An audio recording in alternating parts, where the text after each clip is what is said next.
রয়েছেন ফরিদপুর ইউনিয়নের বিভিন্ন অঙ্গ সংগঠনের নেতৃবৃন্দ এবং আমার মা, ভাই, বোন, মুরব্বী, আসসালামু আলাইকুম। প্রিয় ভাই ও বোনেরা, আমি আপনাদের এখানে এসেছিলাম 96 সালে, মনে আছে আপনাদের? আমি এখানে এসে আপনাদেরকে রাস্তার ওয়াদা করেছিলাম। সেই রাস্তা পরবর্তীতে আমার স্বামী নির্বাচিত হয়ে করেও দিয়েছে। আমি শঙ্করভাগে ওয়াদা করেছিলাম বিদ্যুতের জন্য। আপনারা কি বিদ্যুৎ পেয়েছিলেন? পেয়েছিলেন বলেন? আমি আপনাদের কাছে ওয়াদা করেছিলাম এই যে আদিবাসী নেতা বেলাল, ওয়াদা করেছিলাম আপনাদেরকে আমি হ্যাজাক লাইট দিব, হ্যাজাক, কিন্তু আমি দিতে পারিনি, কিন্তু এবার দেবো, ইনশাল্লাহ দেব। প্রিয় ভাই ও বোনেরা, আমি আপনাদের সাথে আমার পথ চলা সেই 96 সালে যখন আমার স্বামী নির্বাচনে দাঁড়িয়েছিল, আপনাদের সবার সহযোগিতায় বিপুল ভোট পেয়ে আমার স্বামী রুহুল কুদ্দুস তালুকদার দুলু এমপি হয়েছিলেন, পরবর্তীতে মন্ত্রী হয়েছিলেন। আপনাদের যে সকল রাস্তা, বিদ্যুৎ যতটুকু সময় পেয়েছেন উনি করেছেন। আমি আজ আপনাদের কাছে ওয়াদা করছি, বিএনপি যদি ক্ষমতায় আসে, রুহুল কুদ্দুস তালুকদার যদি এমপি মন্ত্রী হন, আপনাদের সকল সুযোগ সুবিধা, রাস্তাঘাট, বিদ্যুৎ, গ্যাস সবকিছুর ব্যবস্থা আমি করব ইনশাল্লাহ। প্রিয় ভাই ও বোনেরা, এই ফরিদপুর ইউনিয়নে যারা নির্যাতন করেছিল তারা এখন কোথায়? কোথায় কালিয়া? কোথায় মাসুম?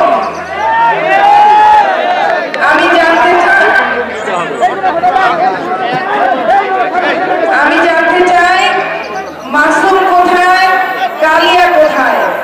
যারা 18 সালের নির্বাচনে আপনাদেরকে কাজ করতে দেয়নি, আমার জন্য আপনাদেরকে ঘর থেকে বের হতে দেয়নি, আপনার পুকুরের মধ্যে, গাছতলায়, আপনার বিভিন্ন জায়গায় পালিয়ে থেকেছেন, এই মাসুম, এই কালিয়া, এই শিমুলের দোসররা আজকে কোথায়?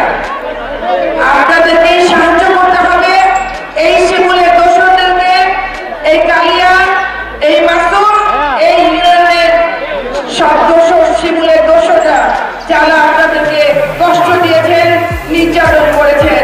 আমি চাই, ওদেরকে চাই, আমি আইনের আওতায় এনে ওদের বিচার করতে চাই। যারা আমার রক্ত ঝরিয়েছে, যারা আমার ভাইদের রক্ত ঝরিয়েছে, যারা আমার বোনদেরকে কাঁদিয়েছে, তাদেরকে আমি ছাড়বো না। আমি তাদের মতো আমি তাদের খুন করবো না। আমি আইনের আওতায় এনে প্রত্যেককে বিচার করবো ইনশাল্লাহ। এই মাসুম সাক্ষাৎকারে বলে, ইউটিউবে সাক্ষাৎকারে বলে আমি নাকি সন্ত্রাসী নেত্রী। এই মাসুম আমার নামে মামলা দেয়, অ্যাটেম্পট টু মার্ডার, বুঝছেন? আমি মার্ডার করতে বলেছি। এই মামলায় এখনো আমি হাজিরা দিচ্ছি। এই মামলায় আমার জেল হয়ে যেতে পারতো। দেখেন, মাসুম কিন্তু জানে আমি কিছু করিনি, কিন্তু আমাকে এত বড় মামলাটা দিল, এবং তার সাথে আমার যারা ছিল আমার সাথে প্রত্যেকে জেল খেটেছে। উপরে আল্লাহ পাকের ইচ্ছায় শুধু আমি জেল খাটিনি। প্রিয় ভাই ও বোনেরা, এই যে নান্নু মেম্বার মার খেল, কারা মারল নান্নুকে বলেন? এর প্রতিশোধ আমি জিতিব না, কিন্তু এর বিচার আমি করব। এই যে মাসুম ভোটে দাঁড়ানোর পর আপনাদেরকে ভয় দেখালো, আপনাদেরকে বিভ্রান্ত করলো, এর বিচার আপনারা চান না? চল, এই যে আপনাদের মাতা, আমি ওকে নমিনেশন দিয়েছিলাম প্রথম। আমার স্বামী রুহুল কুদ্দুস তালুকদার দুলু ওকে কোনোভাবে নমিনেশন দেবে না চেয়ারম্যান হতে। আমি বলে